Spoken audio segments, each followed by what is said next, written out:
Of course. No, na... Or may hinahanap pa? Parang wala na akong hinahanap pa. It's just that parang gusto ko lang na busy ako palagi. Kasi parang gusto ko yung feeling na sinusuportahan ko yung pamilya ko eh. So, yeah, masaya ako. Masaya ako na hindi ako nababakante. Masaya ako na tinatanggap pa rin ako ng mga tao, alam mo yan, na yung mga proyektong ginagawa ko. Masaya ako na sa trabaho ko, get to meet a lot of people, get to talk to a lot of people. Dami ko nakikilala.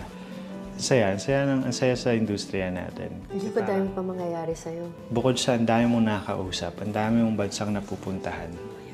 Diba? True. So parang, ang saya, ano pa bang hihingin mo, diba? Swerte, no? Swerte natin.